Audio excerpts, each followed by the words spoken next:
본문의 말씀 가지고 은혜를 나누십시다. 저는 며칠 전에 우리 교회 관내에 있는 그 대형교회 장로님 한 분을 만났었어요. 저희 노예고 같은 시차례죠. 그 장로님이 이야기를 하시는데, 자신이 섬기신 그 교회에 담임 목사님이 바뀌었나 봐요. 이제 원래 목회하시던 목사님 이제 은퇴하시고 원로가 되시고 후임 목회자를 모셨는데 너무 좋다 그렇게 얘기를 하시더라고요. 그러면서 이제 그 담임 목사님이 우리 통합 측의 제일 큰 교회에서 부교역자로 계신 분을 모시고 왔다. 이렇게 얘기하시면서 자랑을 하세요. 그래서 이제 제가 그러시냐고 그랬더니 이번에 45살 먹고 젊으신 목사님이라고 그렇게 얘기를 하시더라고요. 그래서 제가 좀 궁금하잖아요. 그래서 우리 아들 옆에 있는데 같이 그 교회 홈페이지를 들어가서 그 목사님 설교를 좀 들었어요. 어떤 분인가 하고 들었더니 이렇게 한숨이 나오더라고요. 무슨 의미인지 아시겠죠? 그러니까 우리나라 통합 측의 최고 큰 교회의 부교역자가 계셨고 또 일전에 그 교회도 2년인가 몇 년 계셨대요. 그분을 이제 청빙해 오셨는데 설교를 듣는데 제 귀를 좀 의심했어요. 아들도 옆에 듣고 있고 아들 동기가 그 교회 부목사님이래요. 그래서 그러냐고 같이 들었는데 설교 내용을 듣다 보니까 설교가 일단 젊으면 패기도 있어야 되고 샤프해야 되고 간단명료해야 되고 깔끔해야 되고 그러잖아요. 젊으니까. 근데 그것도 없고 저것도 없고 그래서 말씀되어 있는 것도 아니고 그냥 세상 돌아온 얘기를 계속 하시더라고요. 그리고 그게 그래 끝나요. 그래서 옆에는 재홍이도 그렇고 저도 그렇고 야 너무 약하다 그랬거든요. 너무 약한 거예요. 물론 이제 그 전에 담임 목사님도 설교가 잘하신 건 아니었는데 잘한다 못한다는 내용 얘기를 하는 거예요. 그러면 제 속으로 저 교회 성도들은 어떻게 할까? 왜냐면 그 교회 대형 교회예요. 지금 장로님 얘기했던 그 교회가 우리 노예에서 몇 번째로 큰 교회고 대형 교회입니다. 성도가 1000명만 잡고도 1000명 이상 되는 교회니까 저 양식을 먹고 어떻게 잘할까? 너무 걱정이 되는 거예요.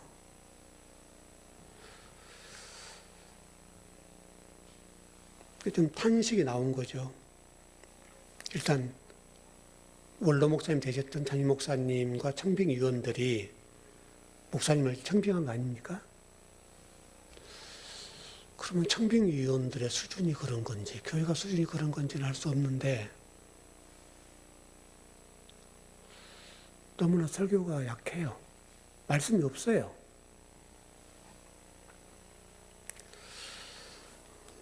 그래서 좀 한 사람의 목사로 살아가면서 그 교회 목사님은 뭐 어쩔 수 없는 거지만 성도들이 어떨까?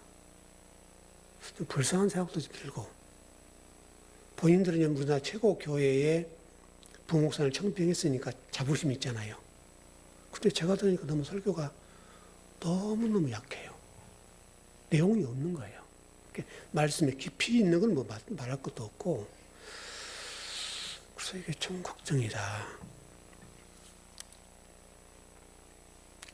우리 교회는 2026년도에 우리가 그래왔던 것처럼 오늘 2026년 첫 주일인데 그런 염려와 탄식을 안고 한번 도전해 가보자.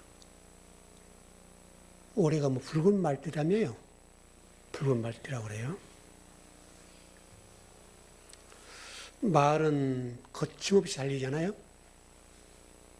좀 올해 우리 교회도 그랬으면 좋겠고, 성도 여러분들은 원탑 정신,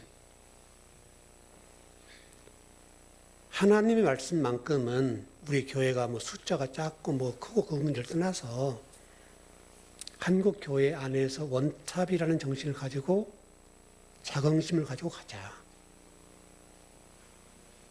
그럼 여러분들은 그 교회 말씀 먹는 것과 비교하면 상당히 복이 아닐까 싶어요. 제가 원래 그 안수를 받고 그러면서 꿈을 꿨던 게 여러분한테 한번 소개를 해드린 적이 있지만은 우리 목회자들 가운데 성경 해석에 대해서 1% 안에 들어보자. 제가 목표가 그 목표를 정하고 달려왔거든요. 거기에 건사체 갔는지는 모르지만 어떤 좀 별난 목사가 된 건 사실이잖아요. 그러니까 말씀에 관해서는 기존에 우리가 들었던 말씀과는 전혀 다른 그런 말씀을 전하는 목사가 된 것은 분명하고 그게 뭐 1% 안에 들어갔는지 말았는지 그건 뭐 모르겠습니다. 다만 그 목표를 가지고 도전해 왔는데 그 도전한 것만큼 제가 세워졌을 거고 여러분들도 그 안에 말씀 먹었을 텐데 정말 우리 질공교회가 우리 2026년도에도 그러한 자세, 그런 목표 의식을 가지고 가보자. 바울도 그런 심정이더라고요. 제가 지금 로마서 공부하며 느끼는 게 로마서 안에 절절히 그런 얘기 들어와요. 바울이 로마성이 로마교회 아닙니까? 로마교회에 정말 그렇게 가고 싶어 하는데 못 가요. 하나님 막아버려요. 근데 그들에게 말씀을 전하고 싶은 마음이 있고 그 영혼을 불쌍히 여기는 그런 마음들 때문에 그 가슴이 막 찢어지는 고통, 그런 느낌을 가지는데 올 1년 동안 저와 여러분이 그런 심정을 가지고 말씀을 공부해보자. 그 은혜 가운데 우리가 정말 진리에 관해서 하나님 말씀에 깊이 관해서 또 성경에 기록한 말씀이 명확하게 보여지는 말씀으로 도전해보자. 저도 그렇게 도전해 갈 거고 여러분도 그랬으면 좋겠습니다. 그리고 여러분 어떤 삶과 우리 지난 그 송구 영신 때의 말씀처럼 우리의 삶과 우리 인생의 미래의 문제에 있어서는 그분에게 맡기자. 맡기는데 그냥 맡기면 되는 문제가 아니라 여러분이 하나님을 구하면, 구한다고 그랬잖아요. 하나님을 구하면 하나님 뭐라고 말씀하셨어요? 우리 그 빌립보서 말씀해 보니까 기뻐라. 그러면 하나님이 이 기뻐한다는 말이 현재형이라고 그랬잖아요. 오늘도 좀 뒷부분에 이제 그런 문제가 나올 텐데 현재 여러분 삶 속에 사는 복과 은혜를 누릴 수 있는 길은 그분을 구하는 것. 그분을 구하는 것. 제가 지금 로마서 1장 18절, 17절 공부 좀 했는데 1장 나가는데 우리 창세기 공부하는 것처럼 굉장히 시간이 많이 걸려요. 그래서 창세기 1장 때도 그랬지만 지금 1장 17절까지 공부했거든요. 근데 한 110쪽 공부했어요. 그러니까 17절을 공부하는데 그 정도 했으니까 분량이 많은 거죠. 이제 뒷부분은 좀 빨리 가겠지만 앞부분의 모든 내용들이 다 축약이 돼 있어요. 그리고 창세기가 똑같이 돼 있더라고요. 구조가. 창세기 1장이 설계도라고 그랬잖아요. 로마서 1장이 설계도와 같아요. 그리고 나머지는 그것을 설명해 주는 거예요. 그러니까 앞에가 굉장히 어렵죠. 그걸 풀어가는데 그 로마서 1장 17절에 여러분 어떤 구절이냐면 루터가 종교개혁을 했던 구절이에요. 종교개혁.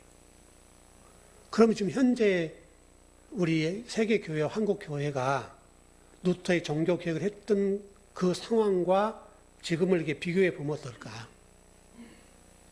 저는 똑같다고 봤어요. 바울이 지금 현재 살아있다는 심정으로 우리가 하나님의 나라를 보지 않으면 안 된다. 그래서 1장 17절을 하는데 이 종교개혁을 하는 심정으로 풀어보는 거예요. 그게 이제 우리 믿음이라는 단어 있잖아요. 믿음으로 믿음에 이르게 한다. 그 말씀인데 우리는 여러분들 이미 그 공부를 했어요. 제가 이미 가르쳐 드렸기 때문에 했는데 그 내용을 가지고 이제 풀어가는 거예요. 근데 그게 만만하진 않지만 그걸 이제 17절 공부를 했으니까 했는데 그걸 풀어놓고 보니까 우리 교회가 공부를 잘했다.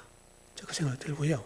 어떻든 올 한 해 동안에 우리 즐거운교회 성도들은 하나님을 구하는 그런 복이 있었으면 좋겠다. 그러면 나머지 문제에 대해서는 우리 기뻐하는 문제 현재형이니까 하나님이 그 문제를 처리해 주지 않겠는가. 또 그렇게 해 오셨고 또 그렇게 하실 것이라 생각하고 한번 도전해 갔으면 좋겠고요. 물론 그 와중에 고난도 있고 아픔도 있을 테고 힘든 것도 있겠죠. 그러니까 그보다는 훨씬 큰 은혜가 있으니까 그 은혜 안에 가보자. 좀 이렇게 한번 출발해보고 싶어요. 성경을 이게 축약하고 축약하면 남는 게 뭐냐면 복음만 남아요. 그러니까 성경 확 이렇게 뭐 빨래 짜듯이 확 짜버리면 하나님의 복음만 남고 싹 없어져요. 그 나머지는 그 복음을 설명해주는 표적이에요, 표적. 그 설명이에요. 로마서 똑같은 그런 구조지만 1장 그 17절까지 내용이 뒷부분을 싹 풀어주는 내용이거든요. 풀어주는 내용이 똑같다고요. 어떻든 올 한 해 동안도 우리 복음의 진수를 듣는 또 저는 그런 전하는 그런 은혜가 있었으면 좋겠다 싶고요. 어떻든 간에 우리 지난 시간에 말씀 나눴던 대로 저와 여러분이 하나님 말씀을 소유해야 된다. 뭐 21절에 그렇게 됐습니까? 아마 그렇게 됐을 텐데 21절에 보면 어떻게 됐습니까? 우리 14절을 공부했었잖아요. 그 내용을 보면 그렇게 됐을 거예요. 그래서 여러분이 하나님 말씀을 소유하면 하나님 나머지의 문제는 처리해 주신다. 소유라고 하는 것이 여러분 지킨다는 말씀 되어 있었잖아요. 지킨다. 율법의 말씀, 하나님 말씀 지킨다 쪽에 되니까 복잡하잖아요. 이게 못 지키게 되면 어떻게 되는 거? 이게 복잡하니까 이게 소유한다라고 해요. 하나님 말씀으로 소유해버리면 성도들에게는 하나님의 모든 은혜가 넘치겠죠. 그런 복이 넘칠 바라고요. 어떻게 보면 성도들에게는 이게 최고의 복이고요. 자, 오늘 한번 풀어가 보겠습니다. 22절. 자, 오늘 22절은 가룟 유다가 지금 예수님에게 묻는 장면이네요. 그렇게 됐죠? 예수님께 자신을 나타내시고 계시는데, 자, 지난번에 공부했던 것처럼 모든 사람에게 나타나지 않는다. 하나님 말씀을 소유한 자에게 나타내는데 그 소유하는 자가 어떤 자냐면 하나님을 사랑하는 자다. 그럼 다시 뒤집으면 하나님을 사랑하는 자란 말은 하나님 말씀을 소유한 자다. 그렇게 되는 거죠. 등식이. 그러니까 하나님을 사랑합니다. 라고 표현을 하는데 우리가 언어로 표현하고 몸짓 표현을 할지라도 그 표현을 할 수 있으나 우리가 하나님 말씀을 소유하지 못하면 그 표현은 100%가 안 된다 이 말이죠. 그러니까 하나님을 사랑해요. 우리가 몸을 불사르게 내어놓는다 할지라도 하나님 말씀이 나에게 없으면 소유하지 못하면 그 고백은 고백일 뿐이에요. 그러니까 중요한 것은 우리가 하나님 말씀을 소유하는가, 진리 말씀을 가지고 있는가, 이 가지고 있다는 것은 사랑한다는 거예요. 그게 성경이에요. 그러면 그 하나님의 말씀을 소유한 사람에게는 하나님을 사랑한다는 건데, 그럼 하나님 어떻게 하신다고 그러냐면 내가 너에게 나타나마. 이렇게 됐잖아요. 나타낼게, 나타난다. 이런 표현을 했단 말이에요. 그러니까 그게 복이라고요. 그러니까 우리가 하나님 말씀을 소유하고 우리 뼈에 말씀을 새겨놓으면, 새겨놓은 걸로 끝나는 것이 아니라 그게 하나님을 사랑한다는 증거가 되는 거고, 그럼 하나님 우리에게 나타난다. 손을 잡을 수 있는 거죠, 이렇게. 그래서 지난 시간에 말씀 나눴던 대로 소유하는 개념이 손을 뻗으면 이렇게 잡을 수 있는 거예요. 언제든지. 그 말씀이에요. 그게 나타난다는 말이 뭐냐면 엠파이저라는 단어거든요. 엠파이저.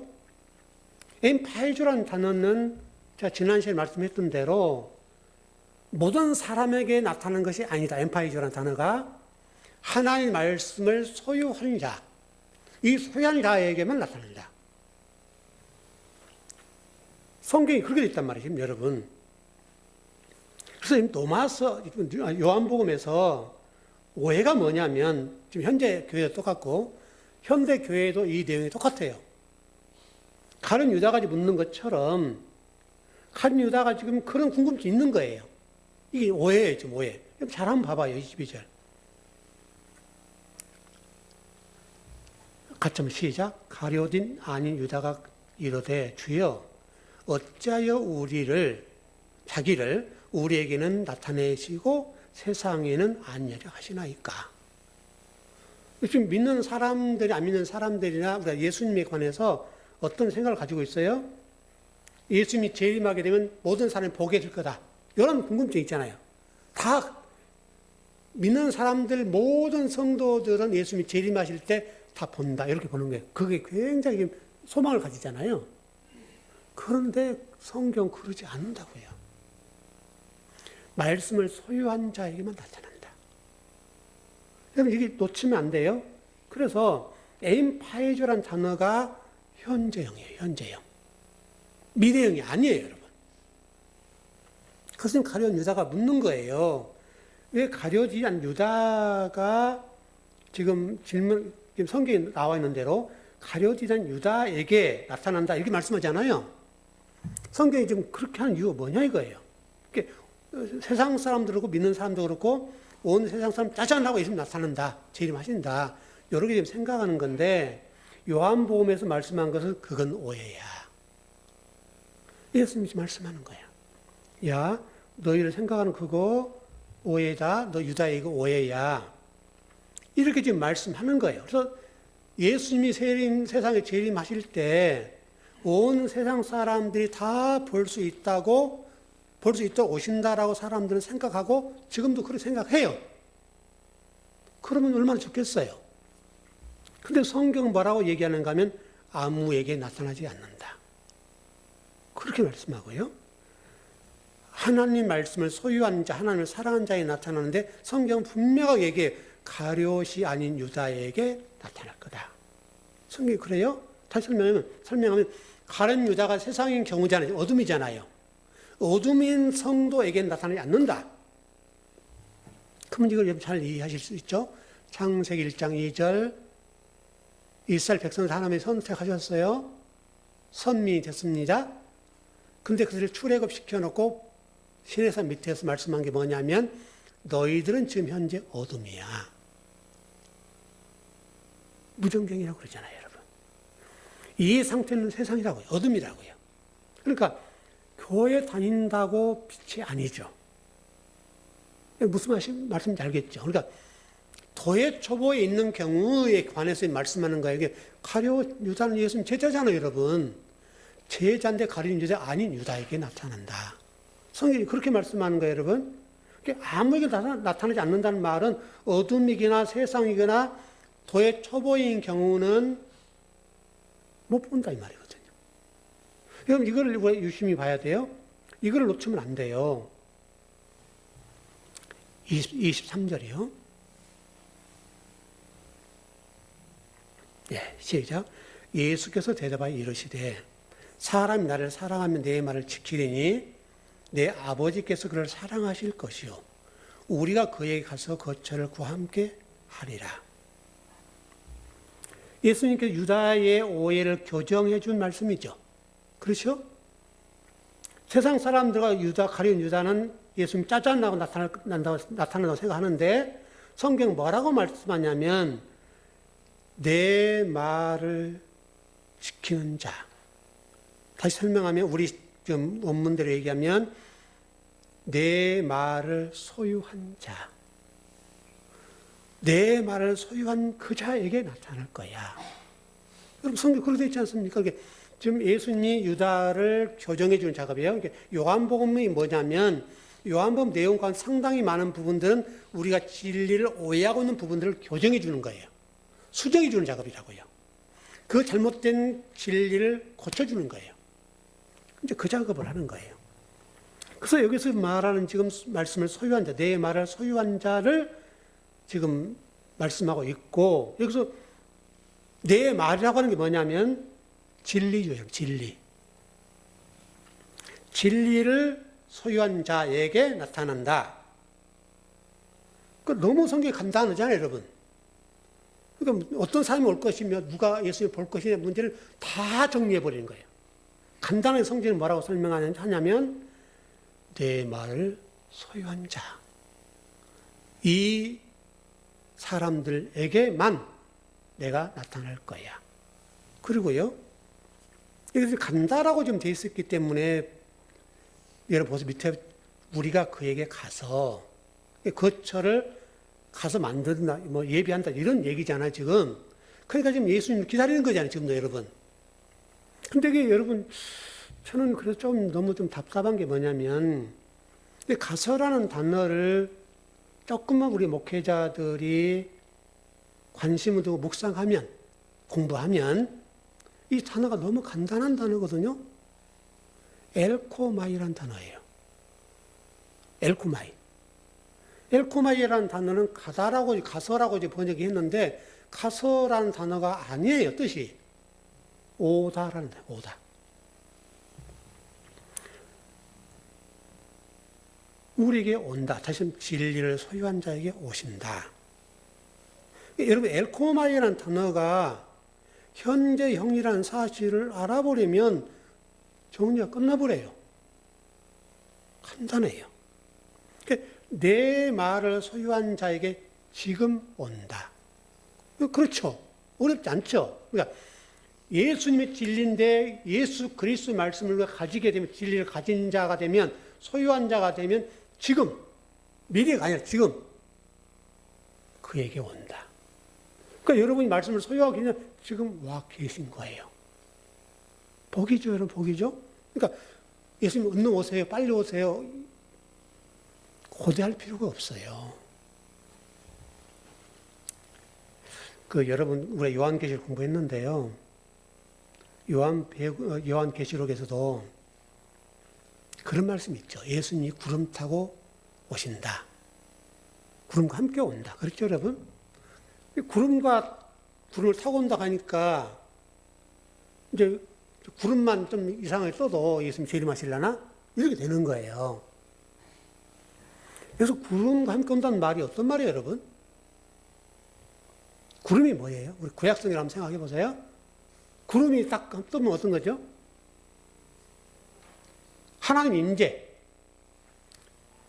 불기둥과 구름기둥. 성막에 하나님 구름이 쫙 내려앉잖아요. 사람들이 모르니까 그걸 눈에 보이도록 표적을 보여주시는 것들인데, 구름이 하나님 임재를 설명하는 이야기라고요. 그러니까 구름과 함께 온다는 말은 구름 타고 온다는 말이 뭐 손오공처럼 그런 타고 온다는 말이 아니라, 이 말은 구름과 함께 온다는 말은 예수 그리스도께서 하나님과 함께 오신다는 거예요. 구름 타고 온다는 말은 하나님 임재니까 예수 그리스도 하나님이 함께 온다. 그러니까 엘코마이. 하나님 말씀을 소유한 자에게는 예수 그리스도 하나님 함께 오셔버려요. 그게 하나님 나라예요. 그게 천국이에요. 그래서 제가 여러분, 하나님 말씀을 가지게 되고 소유하게 되면 천국이 이루어진다, 이렇게 하는 거예요. 왜? 이게 현재형이니까. 미래형이 아니잖아요, 여러분. 이게 미래형이라 한다면 예수님 그때 오십니다. 이렇게 하면 되는 건데, 성경은 엘코마이라는 단어를 보면 가서라고 된 단어가 오다라는 단어거든요. 이게 엘코마이, 그게 현재형. 근데 왜 이거를 자꾸 이렇게 가르쳐 놓으니까 한국 교회 성도들이 요한계시록도 그렇고 이런 성경 말씀에서 예수님의 미래 재림한다라고 생각하는 거예요. 그러면 여러분 첫째 사망 부분이 해결이 안 되죠. 그렇죠, 여러분? 그래서 요한계시록 말씀하고 이 이야기를 풀어내고 요한복음을 제대로 이해하면 이런 종말론 문제가 우리 한국교회에 없어요. 그 2단, 3단이 생겨날 이유가 없다고요. 근데 이걸 잘못하니까 2단, 3단들이 생겨나는 거예요. 그 한국교회 성도들이 고함 해가지고 계속 메일을 보내요. 지금 저도 일주일에 몇 번씩 와요. 다 신천지 사람들이에요. 그 사람들이 보기에는 한국교회에서 목회자들이 깝깝한 거예요. 자기들도 지금 잘못되어 있지만 한국교회 목회자를 볼 때 너무 답답한 거예요. 그냥 자기들은 조금만 보잖아요. 그 사람도 공부를 많이 하니까. 완전히 보는 건 아니지만, 잘 본 건 아니지만 조금만 보니까. 그 조금 본 걸로 한국교회를 쳐다보니까 한국교회 목회자를 답답하거든요. 그 자기들 볼 때는 너무나 낮은 거죠. 그러니까 한국교회 고함해서 막 문자가 와요. 그러니까 보세요. 정리해 볼게요. 하나님과 그리스도께서 함께 와서 엘코마이 함께 와서 그와 함께 하나님 나라를 완성할 것이다. 이게 거처를 아까 뭐라고 됐어요? 거처를 그와 함께 하리라. 근데 거처를 그와 함께 한단 말이 무슨 말인지 잘 모르겠는데 한글을 잘 모르겠죠, 여러분. 그와 함께 오셔서 완성할 거다. 완성이라는 단어, 포이에오, 할 것이다라는 단어를 좀 완성이라는 단어거든요. 완성할 거야. 그러니까 여러분 우리가 지금 말씀을 계속 먹는 이유는 백이 안 된 거죠. 분명히 하나님 말씀을 소유하고 있어요. 우선 배운 게 있으니까 하나님 말씀을 소유하고 계시고 그 말씀이 우리에게 있단 말이에요. 진리가 있단 말이에요. 그러나 완성이 아닌 거예요. 근데 그 완성을 위해서 그리스도께서 하나님께서 우리에게 오셔서 그 말씀을 완성하도록 일하신다는 거예요. 그게 지금 13절 말씀이에요. 23절. 그 거처라는 단어가 저 위가 아니라 이곳. 여러분, 지금도 모든 성도 지금 그곳이에요. 그곳. 저기 가서 거처를 만들고 그 거처로 가야 된다. 그래서 하나님 나라 저기 있어요. 근데 성경은 그렇게 되어 있지 않고요. 거처가 다른 곳이 아니라 이곳. 여러분, 이곳이에요, 여러분. 성경은 임마누엘, 하나님 오신다 그러잖아요, 여러분. 여러분, 에스겔서 한번 가보죠. 37장 26절, 27절.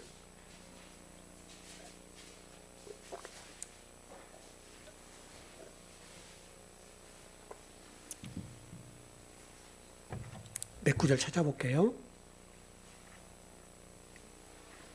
에스겔 37장 26절, 27절. 여기서 얘기하는 것을 좀 설명하려고 그래요. 이곳.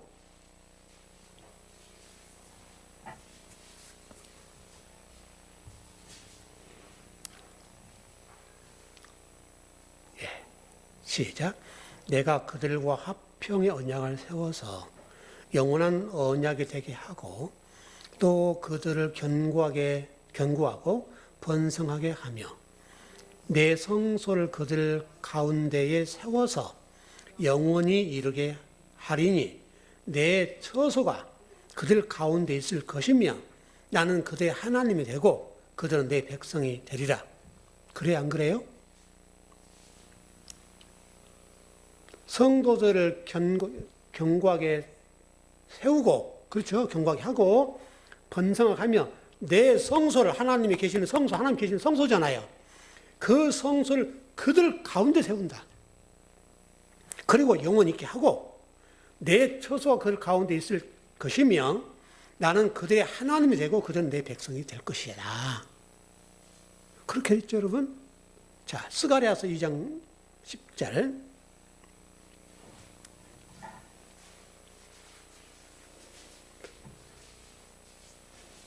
스가랴서 2장 10절입니다.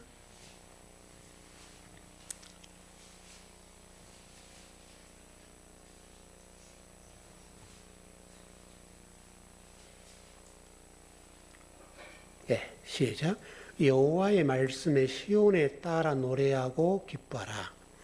이는 내가 와서 내 가운데 머물 것임이니라. 성경이 분명하죠? 내가 와서 너 가운데 머물 거야. 그렇게 말씀하고 있죠. 자, 요한계시록서 21장 3절.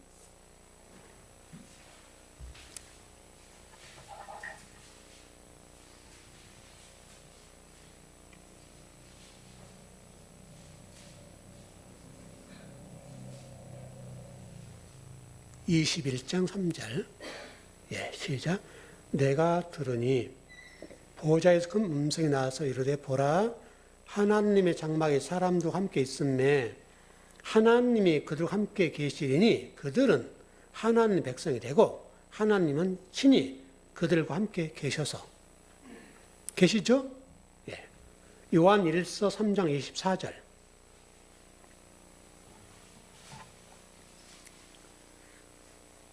요한 1서입니다. 3장 24절.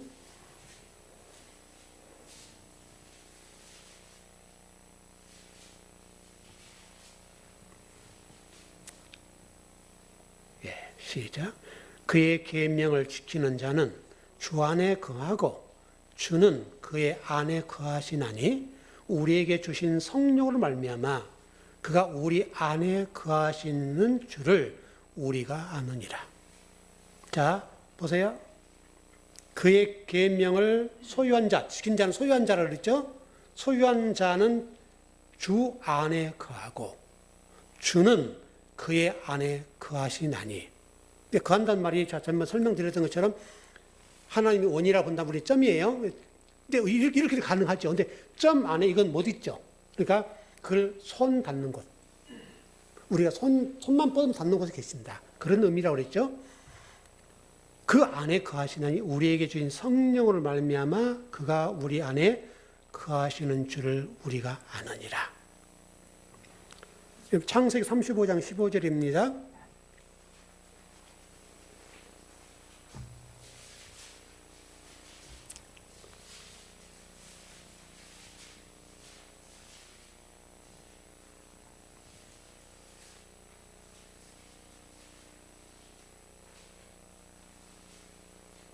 (35장 15절) 시작. 하나님이 자기와 말씀하시는 곳의 이름은 베델이라 불렀더라. 여러분, 베델이라는 말 하나님 집이란 말이잖아요. 그럼 하나님의 집이 뭐냐면 하나님이 말씀하신 곳이 베델이에요. 하나님 말씀하시는 곳이 베델이라고요.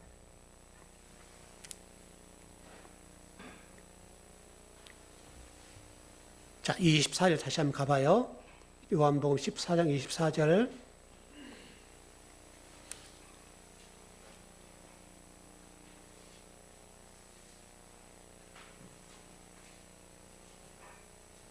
예, 같이 한번 읽어보십시오. 시작.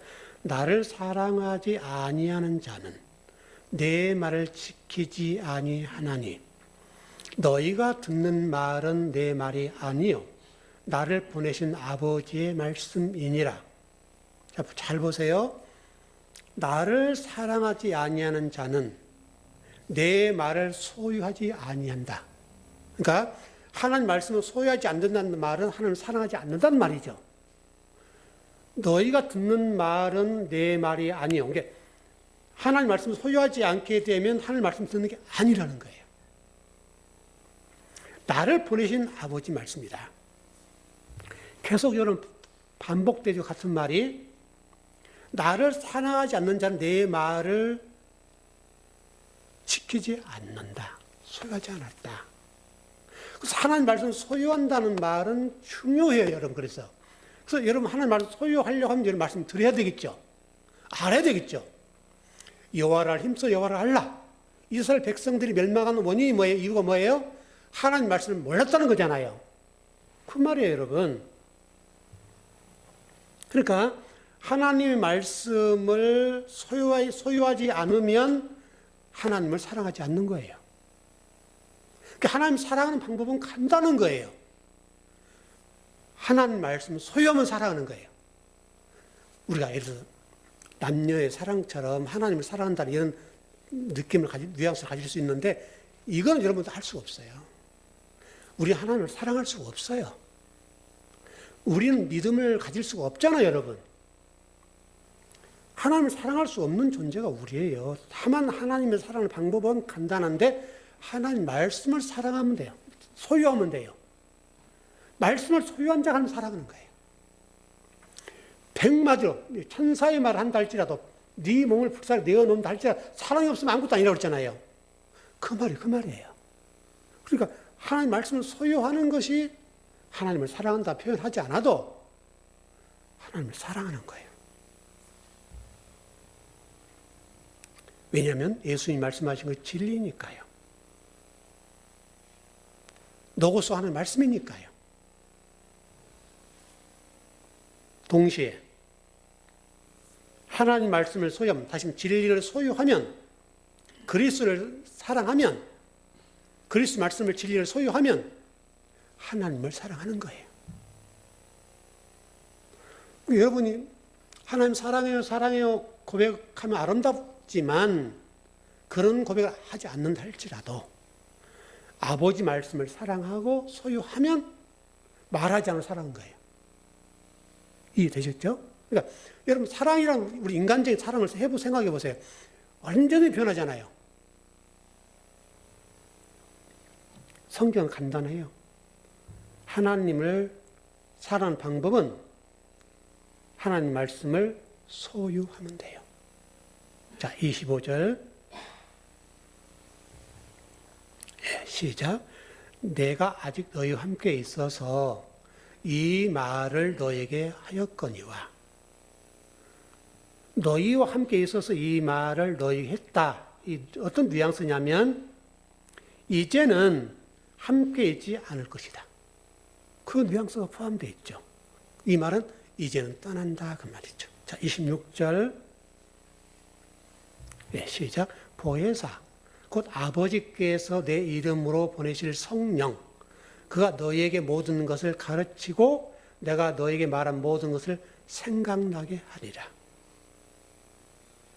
예수님께서 떠나시면 보혜사를 보내시는데 그 보혜사가 성령이다.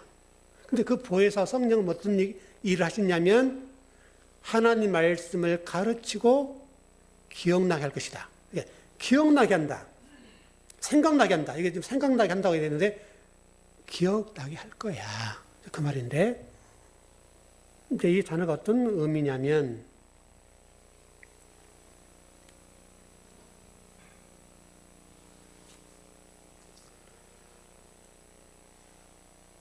우리 요한복음 2장 7절로 한번 가보죠. 뭐 원문 설명하려면 복잡하니까요.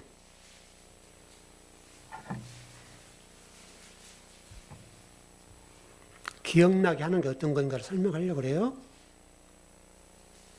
생각난다, 기억난다 이게 어떤 의미냐면 2장 17절.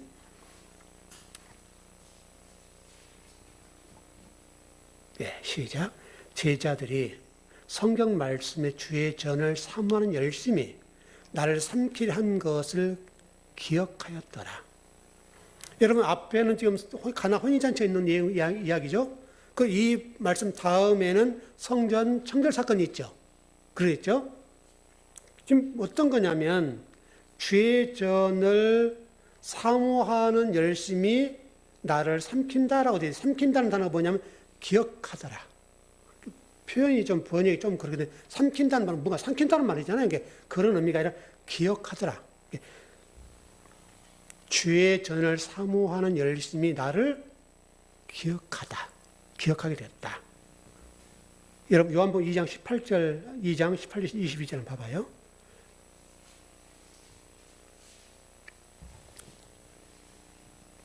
예, 시작. 이에 유대인들이 대답하여 예수께 말하기를 내가 이런 일을 행하니 무슨 표적을 우리에게 보이겠느냐? 예수께 대답하여 이르시되 너희가 이 성전을 헐라 내가 사흘 동안에 일으키리라. 유대인들이 이르되 이 성전은 46년 동안에 지었거늘 네가 3일 동안에 일으키겠느냐 하더라. 그러나 예수는 성전된 자기 육체를 가리켜 말씀하신 것이라. 죽은 자 가운데서 살아나신 후에야 제자들이 이 말씀하신 것을 기억하고 성경과 예수께서 말씀하신 말씀을 믿었더라. 예수님께서 부활하시기 전에는 제자들이 어떤 의미로 성경을 이해했는가 표적으로만 봤대요. 표적. 지금 이 표적이라고 하는 것이 실체가 있고 뭔가를 설명하는 거잖아요. 근데 그 설명하는 걸 못 알았어요. 그 얘기를 이렇게 하는 거예요. 그러니까 예수님의 제자들이 예수님이 십자가를 지고 부활하시기 전까지 영적 상태를 설명하는 건데 그 상태는 표적을 표적으로만 봤다. 요 얘기를 이렇게 간단히 해놓은 거예요. 근데 예수님이 부활하신 이후에는 제자들이 하나님 말씀에 관해서 하나님에 대해서 예수님에 대해서 명확하게 알게 됐다. 이런 얘기인데요. 시편 69편 9절 한번 가봐요. 성령이 어떤 일을 하시는가를 좀 설명을 드려보려고 그래요.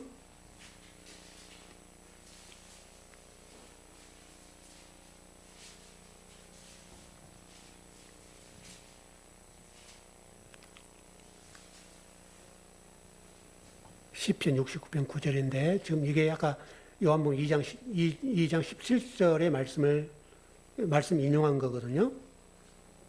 네, 시작. 주의 집을 위하는 열성이 나를 삼키고 주를 비방하는 비방이 내게 미쳤나이다. 요 얘기가 지금 요한복음 2장 17절이거든요. 그러니까 제자들이 성경 말씀에 주의 전을 사모하는 열심히 나를 삼키라 이 말이잖아요. 이 말인데 이렇게 좀 정리하십시다. 그럼 성령이라고 하는 분은 현재 기억나게 하신다고 그랬고 생각나게 한다고 그랬는데 어떤 역할을 하시는 거냐면 이런 거예요. 성령이 오셔서 여러분들의 새로운 말씀을 막 가르친 게 아니라 이미 말씀한 말씀에 관해서 그 말씀을 이해하고 해석하고 깨닫게 되고 기억하게 되는 그 역할을 하는 게 뭐냐면 보혜사 성령이시다. 그 얘기를 이렇게 까다롭게 복잡하게 해놨습니다. 그래서 간단하게 좀 정리를 했고요.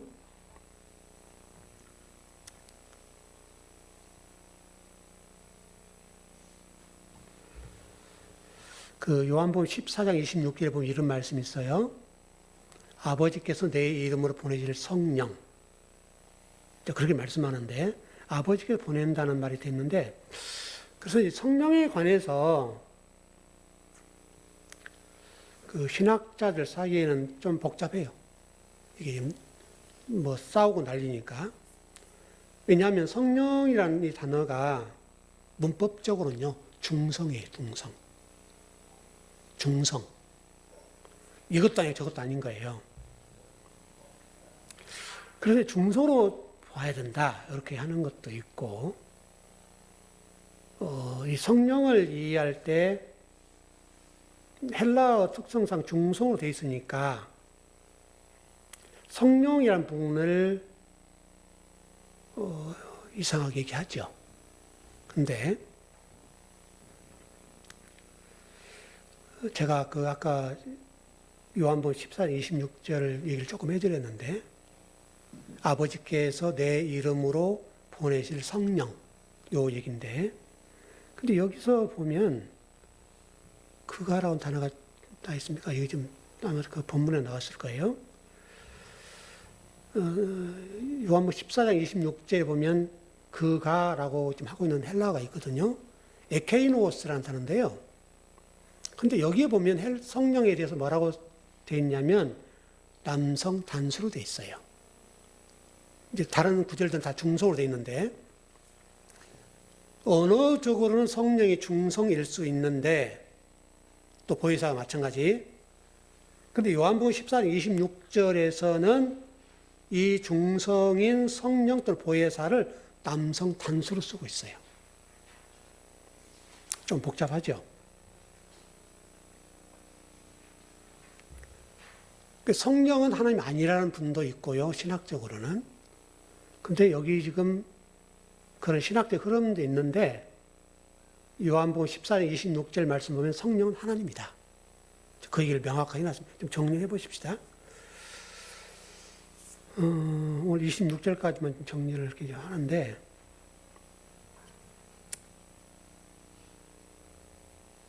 일단 결론을 정리하면, 자, 지난 시간부터 계속 했던 말씀이에요. 하나님 말씀을 소유하는 것은 성도들에게 중요한 문제다. 하나님 말씀을 소유한 자는 하나님을 사랑하는 거다. 사랑하는 자는 하나님이 나타난다. 나타나는데 미래에 나타나는 게 아니라 지금. 그러면 종말론 다 해결되는 거예요. 그러면 한국교회 종말론이 깔끔하게 정리가 되는 거예요. 그러니까 이 개념을 잘 여러분 가지고 계셔야 돼요. 그러니까 2단, 3단들이 이거 가지고 막 복잡하게 만들어 나가거든요. 근데 우리는 거기에 대해서 넘어갈 수도 없고 간단 명령 정리가 되는 거니까 여러분이 해야 될 일은 올해도 마찬가지고 작년도 마찬가지고 미래도 마찬가지인데 저는 열심히 하는 말씀을 연구하고 파내서 여러분 한 말씀이라도 전해주고 가르쳐주면 되는 거고 여러분들 그 말씀을 뼈에 새기면 되는 거 그것만 하면 돼요. 그러면 나머지는 하나님이 여러분 인생사에 마찬가지로 일하실 거예요. 왜? 그분이 내 자식에게 아버지 일하면 누가 일하겠어요? 그러니까 올 1년 동안에 여러 가지 복잡한 일이 생길지 안 생길지 모르지만 어떤 우리 교회 성도들 가정에는 작년보다도 올해 한 해 동안에 가정의 여러 가지 형편이나 여건들, 환경들이 개선됐으면 좋겠어요. 좋은 방향으로. 그건 하나인데 그렇게 하기 위해서는 여러분들은 하나님 말씀을 열심히 들어야 해요. 그것만 열심히 하세요.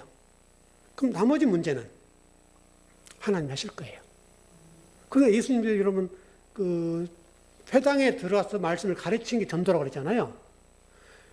다른 데 가서 복음 전하고 그러면 좋은데 예수님은 회당으로만 가세요. 회당으로만. 우리 식으로 하면 교인들의 복음을 전하는 거예요. 노방전도 좋고 뭐 지하철 전하는 전도 좋고 그거 다 전도 형식이에요. 근데 진짜 전도는 강단에서 이런 말씀을 가르친 게 진짜 전도예요. 그 전도를 잘 받아서 여러분들 말씀을 소유하고 그 소유한 것 때문에 아버지가 우리를 위해서 일하시는 그것을 여러분 눈으로 보는 그런 복된 한 해가 됐으면 좋겠어요. 기도하겠습니다.